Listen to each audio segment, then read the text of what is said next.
ఓం శ్రీమాత్రే నమః.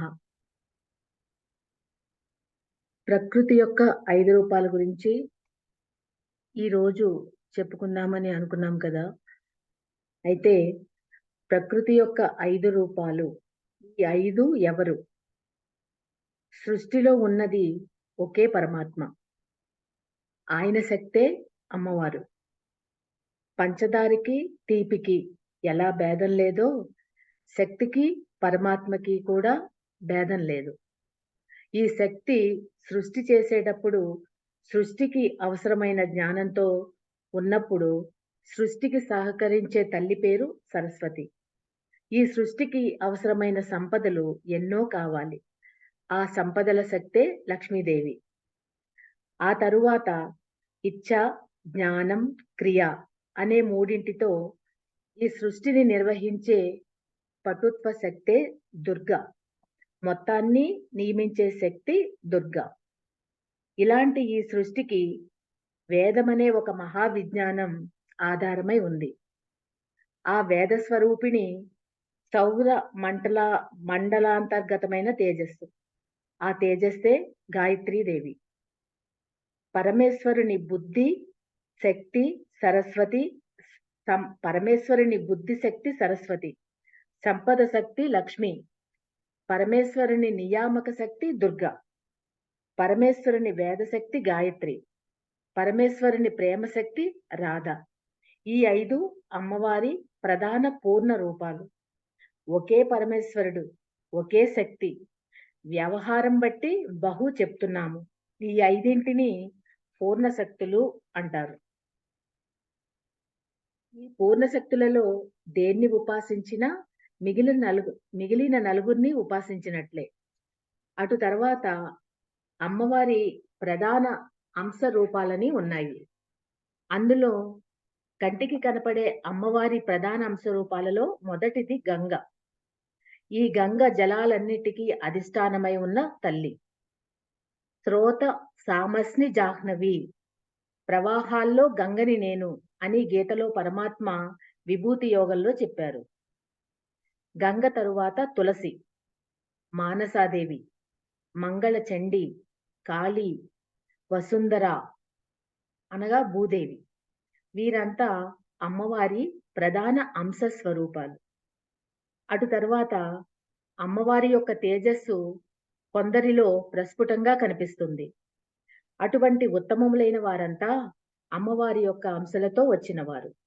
వారు అనసూయ, అరుంధతి ఇత్యాదులు. ఆ తరువాత అమ్మవారి యొక్క కళాంశలతో ఉన్న స్వరూపాలు చెప్తూ ప్రతి స్త్రీ కూడా అమ్మవారి కళాంశతో ఉన్నవారే అని చెప్పారు. ఇలా ప్రకృతి అనగానే ముందు చెప్పిన 5ంటితో మొదలుకొని సర్వ స్త్రీల వరకు విస్తారమైన స్వరూపాలన్నీ కలిపి ప్రకృతి అని ఒక్క పేరుతో చెప్పారు హయగ్రీవ స్వామివారు. కానీ మనకు అర్థం కావడం కోసం దేవీ భాగవతాన్ని ఆధారం చేసుకుని ఇంత విస్తారంగా తెలియచేయడము అయినది. ఈ అమ్మవారి శక్తులలో ఏ ఒక్కరి సహకారం లేకపోయినా మనం ఈ ప్రకృతిలో మనలేము. మన ఉనికి అంతటికీ ఆధారం ఈ ప్రకృతే. ఇలాంటి ప్రకృతి ఈ జగత్తుని నియమించడానికి పలు సమయాల్లో పలు విధాలుగా వచ్చింది. జగన్మోహిని అవతారం. అలాగే క్షీరసాగర మదన వేళ ఆ తల్లే జగన్మోహిని రూపంతో ఉద్భవించింది అని హయగ్రీవ స్వామి వారు అగస్త్యుల వారికి చెప్పారు. ఆ కథని వివరంగా చెప్పమని అగస్త్యుల వారు హయగ్రీవ స్వామిని అడగగానే ఆ అద్భుతమైన కథని ఇలా వివరిస్తున్నారు. మహర్షులు చెప్పిన ప్రతి పురాణ కథలోనూ జీవితానికి కావలసిన అన్ని అంశాలు ఉంటాయి. వారి వారి స్థాయిని బట్టి దాన్ని అందుకుంటూ ఉంటారు. జగన్మోహిని అవతారం గురించి చెప్తూ ఒకానొక సమయంలో స్వర్గలోకంలో ఇంద్రుడు చాలా ఆనందంగా కాలక్షేపం చేస్తున్నాడు. మనకి పూర్వజన్మ సుకృతం వల్లనో లేదా ఈ జన్మలో చేసుకున్న పుణ్యాన వల్లనో కొన్ని సంపదలు వస్తాయి. అవి వచ్చిన తర్వాత నెమ్మదిగా ఎలాగైతే కొబ్బరికాయలో ముందు లేతగా ఉండి తర్వాత పెంకు తయారవుతుందో అలా అహంకారం అనే ఒక పెంకు తయారవుతుంది. దాన్ని పగలగొట్టడం మహా కష్టం. అది పగలగొడితేనే స్వాదువైన రసం మనకి ఆస్వాదయోగ్యం అవుతుంది. అలా ఇంద్రుడికి కూడా ఒకసారి ఈ అహంకారం అనే పెంకు కట్టింది. దేవతలకి మాత్రం అహంకారం వస్తే భగవంతుడు వెంటనే సరిచేసేస్తాడు. ఇదొక పెద్ద రహస్యం. ఈ రహస్యం మునుపు చెప్పుకున్న కేనోపనిషత్తులో కూడా చెప్పబడింది. దేవతలు అహంకరిస్తూ ఉంటే అమ్మవారు చెప్తారు, నాయనా, అహంకరిస్తే అమరులైనా అసురులైపోతారు. అహంకారం వస్తే అసుర ప్రవృత్తి మొదలవుతుంది. అందుకే దేవతల లాంటి వాళ్ళకి అది మొలిస్తే భగవంతుడు వెంటనే కత్తిరిస్తాడు. భగవంతుడు కొంతమందికి అహంకారం ఎంత మొలిచినా పట్టించుకోడు. కానీ దేవతలు, లోకరక్షకులు, వారికి అహంకారం వచ్చిందో లోకానికి ప్రమాదం. దానివల్ల వెంటనే కత్తిరిస్తాడు. కొందరికి ముదిరితేనే గాని కత్తిరించడు. కొందరికి లేత దశలోనే కత్తిరిస్తాడు. ఇంద్రాది దేవతలకి ఇలాంటివి వెంటనే జరుగుతూ ఉంటాయి. ఇంద్రునికి ఈ సంపదలన్నీ నావి అనే అహం మొదలైంది. దానితో మదోన్మత్తుడయ్యాడు. ఇవన్నీ ధనమదాంధత వల్ల వచ్చేవి. కాసింత డబ్బున్నవాడికే అంత మదాంధత వచ్చినప్పుడు ముల్లోకాల ఐశ్వర్యం ఇంద్రుడి దగ్గర ఉంది కాబట్టే ఆ అహంకారం వచ్చింది. దానికి తోడు ఆయన దేవతలందరితో కలిసి జంబాసురుడు అనే ఒక రాక్షసుని సంహారం చేసి ఉత్సవాల్ని చేసుకుంటున్నాడు. ఇంద్రుడు ఐరావతం మీద కూర్చుని ఊరేగింపుగా వస్తూ ఉండగా దారిలో గొప్ప తపస్సు సంపన్నుడైన దూర్వాస మహర్షి ఎదురుపడ్డాడు. విద్యాధర మార్గంలో దూర్వాస మహర్షి వస్తూ ఉండగా ఆయనకి ఒక విద్యాధరాంగన కనిపించింది. ఆవిడ దూర్వాస మహర్షిని చూసి నమస్కారం చేయగానే ఆయన ఆశీర్వదించి ఎక్కడి నుంచి వస్తున్నావు అని అడగగానే ఇప్పుడే అమ్మవారిని పూజించి వస్తున్నానని చెప్పింది. దాసీభూత సమస్త దేవవనితాం అని అమ్మవారికి పేరు గనక విద్యాధరాంగనలంతా అమ్మవారిని పూజిస్తారు. అలానే ఈ విద్యాధరాంగన కూడా అమ్మవారిని పూజించి ఆ అమ్మవారి యొక్క పూజా నిర్మాల్యాన్ని తీసుకొస్తూ ఉంది. దూర్వాసుడు, నాకు ఆ ప్రసాదాన్ని ఇస్తావా అని ఆవిడ్ని అడిగారు. అది అమ్మవారి ప్రసాదం. దాని విలువ ఋషికి తెలుసు. వెంటనే ఆవిడ భక్తితో ఇచ్చిన ఆ ప్రసాదాన్ని దూర్వాస మహర్షి పుచ్చుకుని కళ్ళకు అద్దుకుని కృతార్థుణ్ణి అయ్యానని ఆ ప్రసాదాన్ని పట్టుకుని క్రమంగా విద్యాధర మార్గం దాటి దేవతలు ప్రయాణించే మార్గంలోకి ప్రవేశించారు. అక్కడ ఇంద్రుని ఊరేగింపు సాగుతోంది. ఆయన ఆ ఉత్సవాన్ని చూసి, ఆహా! ఇంద్రుడు రాక్షసుని సంహరించి ఎంత లోకోపకారం చేశాడు. కనుక ఈయనకి ఏదైనా ఒక మంచి కానుకని ఇవ్వాలని అనుకున్నాడు. మహాత్ముల దగ్గరికి వెడితే ఏమిస్తారు? ప్రసాదమో, విభూతో ఇస్తారు. అలానే ఆయన కూడా తన చేతిలో ఉన్న అమ్మవారి ప్రసాదాన్ని ఇంద్రునికి ప్రసాదంగా ఇచ్చాడు. ఆ ప్రసాదాన్ని ఇంద్రుడు తీసుకుని ఏనుగు కుంభస్థలం మీద పెట్టాడు. ఇంద్రుడికి ఆ సమయంలో దూర్వాస మహర్షి ఇచ్చిన దాని మీద పదార్థ దృష్టే ఉంది కానీ ప్రసాద దృష్టి లేదు.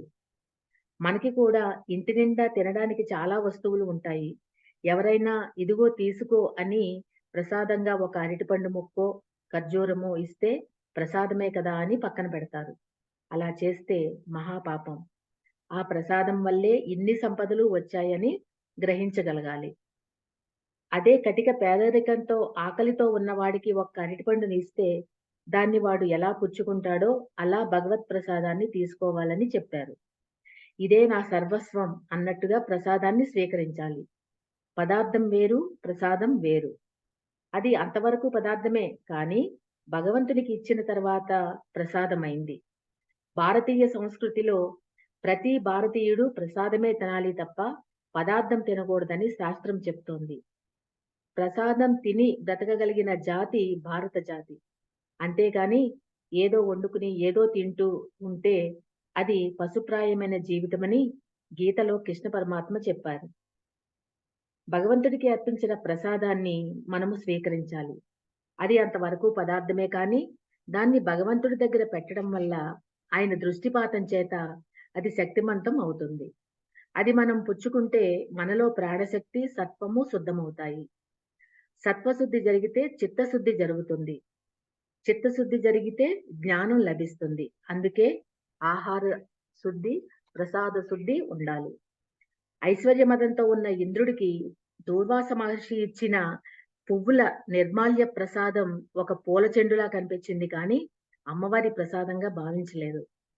దానితో దాన్ని ఆయన ఏనుగు తలపై నిర్లక్ష్యంగా పెట్టాడు. ఆ ఏనుగు ఆయన్ని మించిపోయిన మదంతో ఆ ప్రసాదాన్ని తొండంతో తీసి కింద వేసి కాలితో తొక్కి వెళ్ళిపోయింది.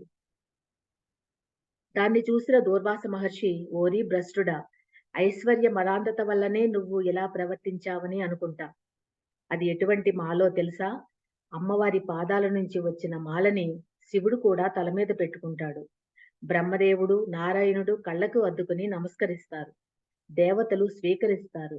అవి అంత పవిత్రమైన ఆ మాలని ఇంత నిర్లక్ష్యం చేస్తావా?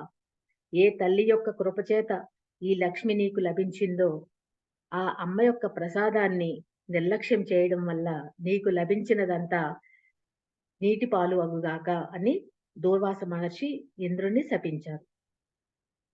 మహర్షుల శాపాల ఆంతర్యం. సాధారణంగా పురాణ కథలలో దూర్వాసుడు, విశ్వామిత్రుడు, నారదుడు ప్రస్తావన వస్తే చాలా మంది ఒక వెకిలి నవ్వు నవ్వుతూ ఉంటారు. దీనికి కారణం మన ఋషుల గురించి సరియైన అవగాహన లేకపోవడం. అంతకంటే మహాపాపం ఉండదు. దూర్వాసుడు సామాన్యుడు కాదు. హయగ్రీవ స్వామివారు ఈ కథని దూర్వాసునితో ప్రారంభిస్తున్నాడు. కారణం, అమ్మవారి ఉపాసకులలో దూర్వాసుడు చాలా గొప్పవాడు. క్రోధ భట్టారకుడు అని దూర్వాసునికి పేరు. రుద్రుని యొక్క మన్యుశక్తి స్వరూపుడే దూర్వాస మహర్షి.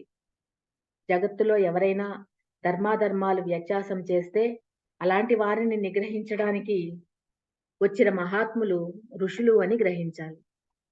ఆయన్ని తలుచుకుంటే చాలు లలితాదేవి కృప కలుగుతుంది.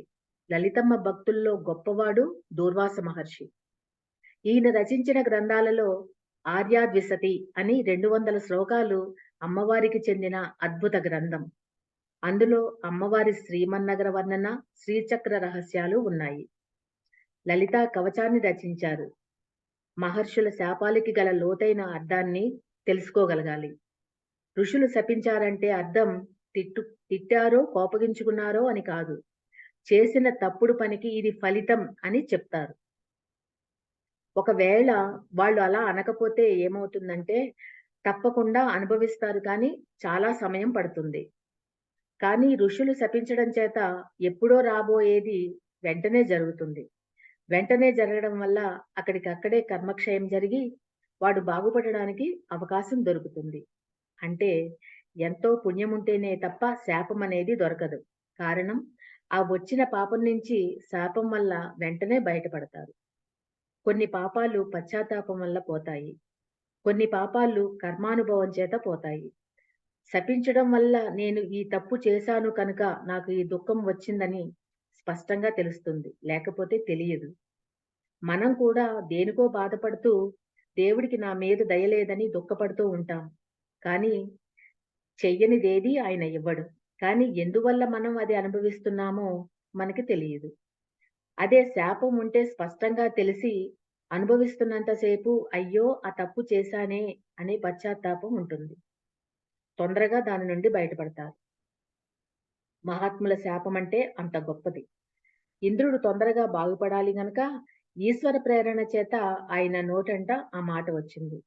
దేవీ ప్రసాదాన్ని నిర్లక్ష్యం చేయడం వల్ల ఇంద్రుడు మొత్తం సంపదని పోగొట్టుకున్నాడు. అప్పుడు ఇంద్రుడు పశ్చాత్తప్తుడై ఆయన క్షమించమని అడిగేలోపే ఆ మహర్షి అక్కడి నుంచి వెళ్ళిపోయాడు. ఎప్పుడైనా ఆదుకునేవాడు గురువు. ఆయన పాదాలపై పడితే ఆయన ఎటువంటి వాడినైనా క్షమిస్తాడు. ఇంద్రుడు బృహస్పతిని శరణు వేడడం, బృహస్పతిచే ధర్మబోధ. శివేరుష్టే గురుస్త్రాత గురౌరుష్టేన కచ్చన లబ్ధ్వా కుల గురుం సమ్యక్ గురు మేవ సమాశ్రయేత్. శివుడికి కోపం వస్తే గురువు రక్షిస్తాడు. గురువుకు గాని కోపం వస్తే శివుడు కూడా రక్షించడని గురుగీతలో చెప్తారు. ఇంద్రుడు బయలుదేరి తన గురువుగారైన బృహస్పతి దగ్గరికి వెళ్ళాడు. కాశీలో తపస్సు చేసుకుంటున్న బృహస్పతి పాదాలపై పడిన ఇంద్రుని లేపి ఏమైందని అడిగితే జరిగినదంతా చెప్తూ, నేను జగదేకమాత, శ్రీమాత అయిన అమ్మవారి ప్రసాదాన్ని నిర్లక్ష్యపరచడం వల్ల నాకు ఉన్న శ్రీ అంతా పోయింది. ఇంద్రుడి దగ్గర శ్రీ 3 విధాలుగా ఉంటుంది. ఒకటి స్వర్గశ్రీ, రెండవది నిత్యశ్రీ, మూడవది విజయశ్రీ. నేను చేసిన తప్పిదం వల్ల నా విజయశ్రీ రాక్షసుల వద్దకు వెళ్ళిపోయిందన్నాడు. విజయశ్రీ వాళ్ళ దగ్గరికి వెళ్ళిపోవడం వల్ల రాక్షసులకి గెలుపు వచ్చింది. నిత్యశ్రీ విష్ణువు వద్దకు వెళ్ళిపోయింది. స్వర్గశ్రీ సముద్రంలోకి వెళ్ళిపోయింది. నిత్యశ్రీ అంటే నిత్యము ఉండే శ్రీ అనగా నారాయణుని దగ్గర నిత్యము శ్రీ ఉంటుంది. ఎవరైతే భగవంతుడి కోసం తపిస్తారో లేదా పూర్వజన్మ సుకృతం ఉంటుందో వారికి ఆ నిత్యశ్రీ నుంచి ఒక కిరణం వెళ్ళి వారి దగ్గర ఉంటుంది. ఆవిడ అక్కడ ఉంటేనే విజయశ్రీ మొదలైనవన్నీ అక్కడ ఉంటాయి. వారు ఎప్పుడైతే భ్రష్టులైపోతారో మళ్ళీ ఆ నిత్యశ్రీ నారాయణుని దగ్గరకు వెళ్ళిపోతుంది. నిత్యశ్రీ నిత్యపురుషుడైన వాసుదేవుని వద్దకు వెళ్ళిపోయింది. విజయశ్రీ దైత్యలోకానికి వెళ్ళిపోయిందయ్యా అని మొత్తం జరిగిందంతా తన గురువైన బృహస్పతికి చెప్పాడు. ఇంద్రుడు చెప్పిన దానికి బృహస్పతి సమాధానం చెప్తూ, నాయనా, చేసిన దానికి అనుభవించక తప్పదు. ఇక్కడ జరిగిన బృహస్పతి ఇంద్ర సంవాదంలో చాలా అద్భుతమైన విషయాల్ని మనకి మహర్షి అందించారు. ఇవన్నీ జీవితం తీర్చిదిద్దుకోవడానికి పనికొచ్చే చక్కని సూత్రాలు. చేసిన కర్మ నశించాలంటే 2 మార్గాలు. ఒకటి అనుభవించడం, రెండవది ప్రాయశ్చిత్తం చేసుకోవడం. ఒకటి భోగము అనగా అనుభవం అని ఇక్కడ అర్థం. ప్రాయశ్చిత్తం అనగా చేసిన పాపం తొలగించుకునే ప్రక్రియ. నేనేం పాపం చేయలేదు కనుక నేనేం ప్రాయశ్చిత్తం చేసుకోనక్కర్లేదని అనుకోరాదు. అది ఇప్పటిది కాకపోయినా ఎప్పుడో పోగు చేసుకున్నది ఉంది. అందుకే కల్పకోటిస తైరపి అని లోతైన మాట చెప్పారు. ఆలోచించడం అంటూ మనకి అలవాటు ఉంటే ఈ మాటలకి వణుకు వస్తుంది. మనం ఈ ప్రకృతిలో ప్రవేశించి ఇప్పటి వరకు ఎన్ని జన్మలు తీసుకున్నామో ఆ లెక్క మనకి తెలియదు. కల్పకోటిస తైరపి అప్పటినుంచి ఈ సృష్టిలో పుడుతూ చస్తూ వస్తూనే ఉన్నాం. ఇందులోనే పడి కొట్టుకోవడం అలవాటైపోయింది. అందువల్లనే పరతత్వం గురించి చెప్తే వెంటనే మనకు అర్థం కాదు. మానవ జన్మ చిత్తశుద్ధి కోసం వచ్చింది. నా చిత్తం చాలా శుద్ధమండి అని కొందరు అంటూ ఉంటారు. నిజానికి వారికి చిత్తం అంటే ఏంటో తెలియదు. శుద్ధం అంటే అసలు తెలియదు. చిత్తము అంటే చైతన్య భూమిక. అనేక జన్మల సంస్కారాల చేత ఆ చైతన్య భూమిక మాలిన్యాలతో కూడుకుపోయింది. అది శుద్ధమవ్వాలి. అది శుద్ధమవ్వడానికి సంస్కారాలు అనే చక్కని ప్రక్రియని మన వేద సంస్కృతి ప్రవేశపెట్టింది. సంస్కారాలు, సదాచారాల వల్ల మన చిత్తం శుద్ధమవుతుంది. చిత్తం శుద్ధమైతేనే భక్తైనా, జ్ఞానమైనా లభిస్తుంది. మనకి పెద్దలు చెప్పిన అన్ని క్రియలు చిత్తశుద్ధి కోసమే. శంకరుల వారు మనం చదువుకునే సంకల్పానికి ముందు 2 మాటలు చెప్తూ మమ ఉపాత్త దురితక్షయ ద్వారా శ్రీ పరమేశ్వర ప్రీత్యర్థం అన్నారు. మన సంకల్పంలో ఇంతే ఉండాలి. ఒకటి చేసుకున్న వాటిని కడుక్కోవడం, రెండవది ఈశ్వర ప్రీతి. ఈ 2 ఉంటే బాగుపడతామని చెప్పారు. చిత్తము చిత్తము శుద్ధమైతే అన్ని దుఃఖాలు పోతాయి. చిత్తశుద్ధి చేసుకోవడమే ప్రాయశ్చిత్తం. కర్మలన్నీ కూడా ప్రాయశ్చిత్తార్థం చిత్తశుద్ధి కోసం చెయ్యాలి. అలా చేస్తే అవి మనల్ని తర్వాత జన్మలలోకి తీసుకెళ్లకుండా ఈ జన్మలో అనుభవించాల్సినవి కూడా అందులో దహింపబడి శుభంగా పరిణమిస్తాయి. ప్రాయశ్చిత్తం గత జన్మలలో చేసిన వాటికి మాత్రమే కాదు, ఈ జన్మలో కూడా మనం కొన్ని పాపాలు చేస్తాం. కానీ ఎప్పటికో మేల్కొంటాం. అయ్యో, ఇన్ని తప్పులు చేసేనే అని వేదన పడితే శాస్త్రం దానికి ప్రాయశ్చిత్తం చెప్పింది. అది చెయ్యాలంటే ముందు పాపం చేశాననే పశ్చాత్తాపం కలగాలి. తరువాత దాని నుంచి బయటపడాలనే తపన ఉండాలి. అప్పుడే ప్రాయశ్చిత్తం పనిచేస్తుంది. ప్రాయశ్చిత్తానికి అర్హత పాపం చేయడం కాదు, పశ్చాత్తాపపడడం. కొంతమంది పశ్చాత్తాపమే ప్రాయశ్చిత్తం అనుకుంటారు. కానీ అది కాదు. పశ్చాత్తాపం ప్రాయశ్చిత్తానికి అర్హత. కొంతమంది ప్రాయశ్చిత్తం చేసుకోవచ్చని పాపం చేస్తారు. అటువంటి వారికి పశ్చాత్తాపం లేదు కనుక ప్రాయశ్చిత్తం జరగదు.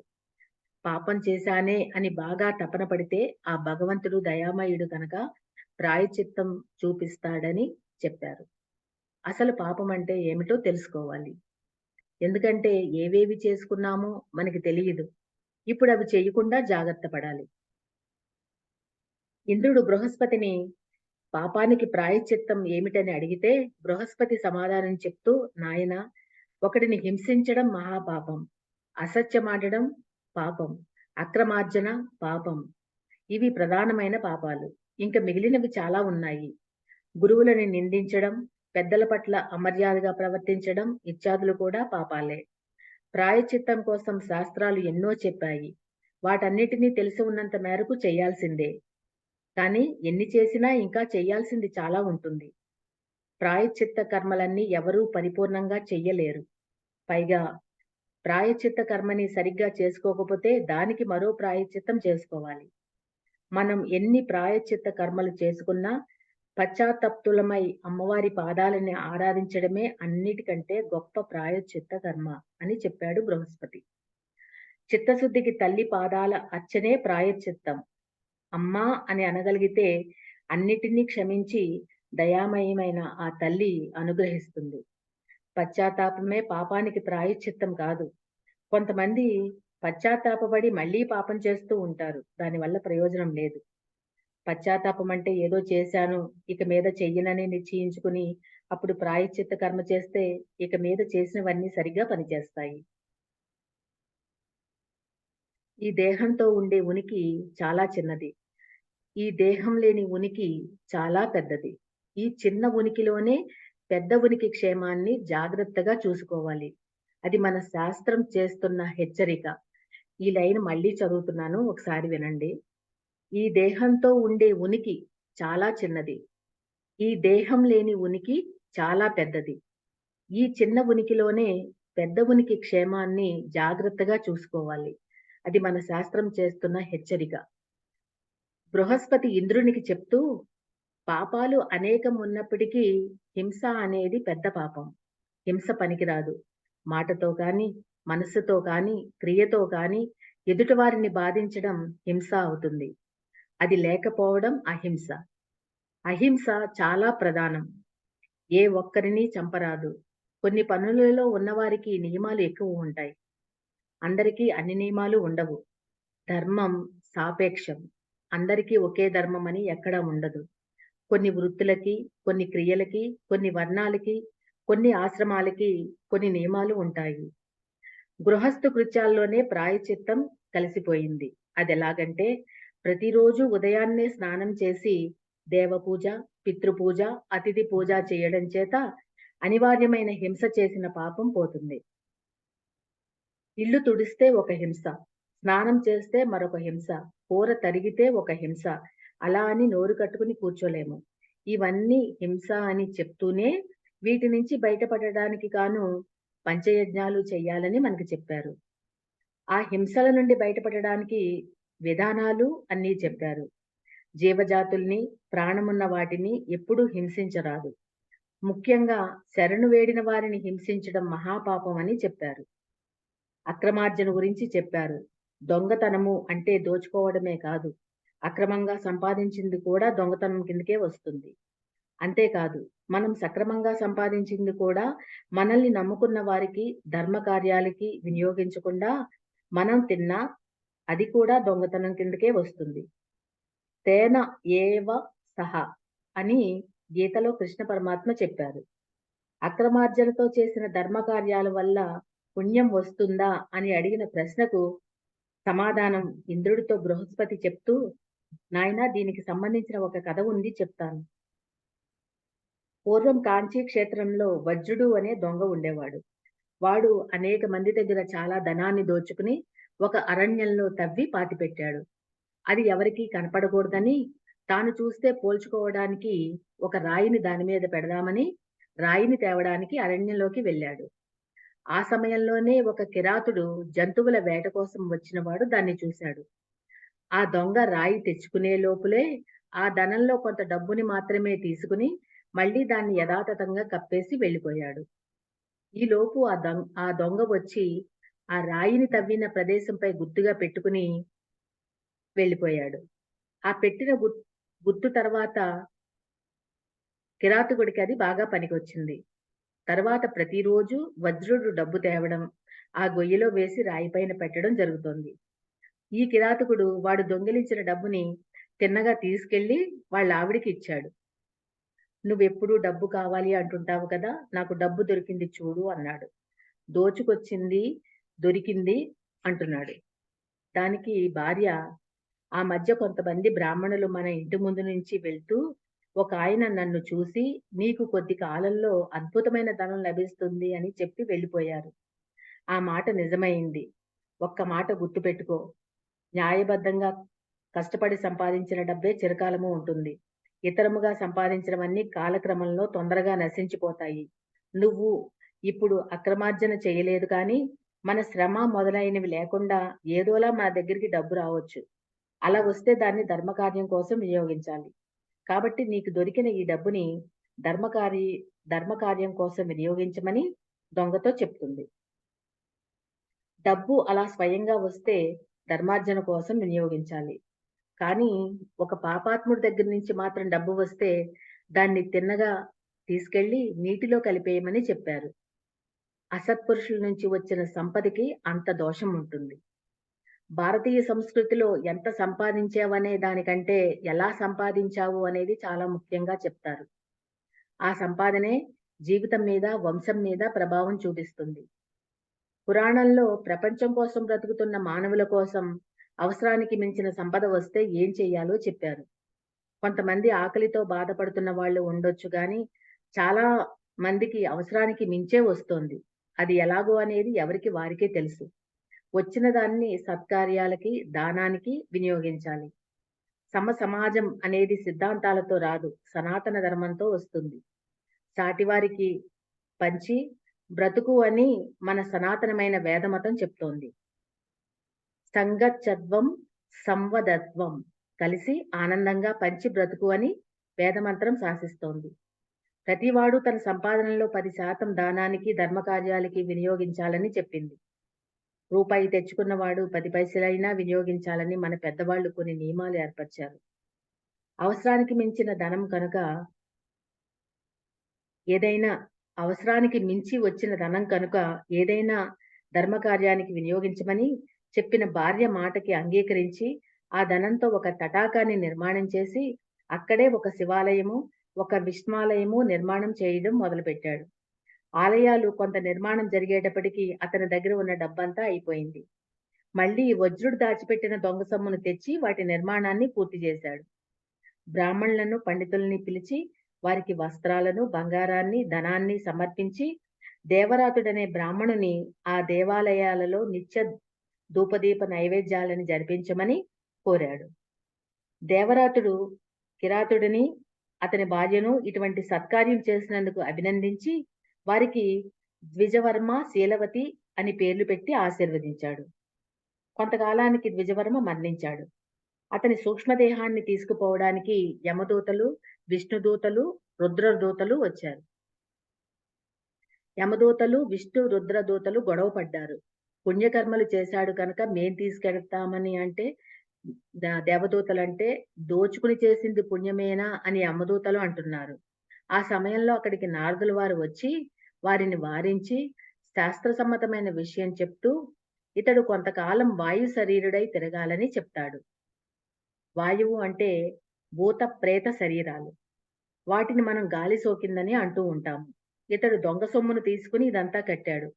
ఎవరి సొమ్మును దొంగిలించాడో వాడు చచ్చే వరకు వీడు వాయు శరీరుడై తిరుగుతాడని చెప్పాడు. అక్రమార్జన చేసిన ఫలితం ఎంతటి ప్రభావాన్ని చూపిస్తుందో ఈ కథ ద్వారా గ్రహించవచ్చు. అయితే వజ్రుడు కూడా దొంగతనం చేసే సంపాదించాడు గనక అతను కూడా ఎవరెవరి దగ్గర దొంగతనం చేశాడో వారందరూ ఈ భూమి మీద ఉన్నంత వరకు వాడు కూడా వాయువై తిరుగుతాడని చెప్పాడు. ఇదంతా జీవుడి రాకపోకలకి సంబంధించిన సూక్ష్మమైన విజ్ఞానం. ఇప్పుడు మనం చూస్తున్న భౌతిక విజ్ఞానం ఈ కట్టె గురించి చెప్తోంది.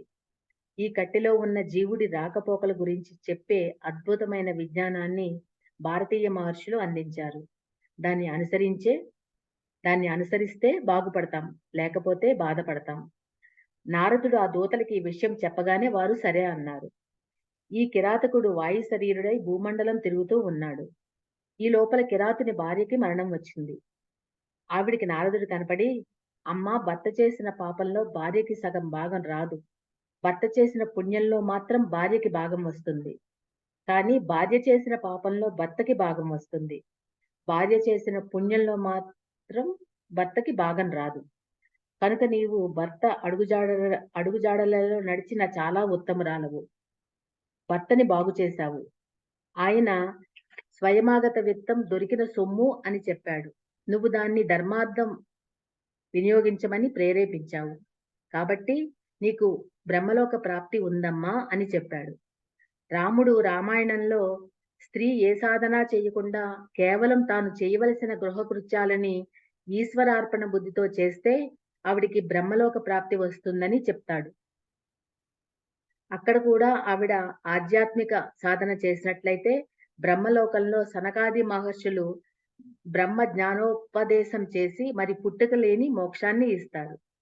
ఒకవేళ ఈ ఆధ్యాత్మిక సాధనలేవీ లేకపోతే బ్రహ్మలోకంలో కొంతకాలం ఉండి తరువాత జన్మ మహాయోగ జన్మ వచ్చి మోక్షం వస్తుందని శాస్త్రం చెప్తోంది. నారదుల వారితో ఆ కిరాతుని భార్య మాట్లాడుతూ, స్వామి నా భర్త ఎక్కడున్నాడని అడిగితే, నీ భర్త వాయుమండలం దాటి వెళ్ళలేడమ్మా. భూతమై తిరుగుతున్నాడు. నీకా బాధ లేదు. నువ్వు బ్రహ్మలోకానికి వెళ్ళవచ్చు అన్నాడు. ఆయన భూతమై తిరుగుతుంటే నేను బ్రహ్మలోకానికి వెళ్ళగలనా? నేను వెళ్ళను అంది. ఎంత గొప్ప ప్రేమో చూశారా? ప్రేమ సిద్ధాంతం అంటే ఇది.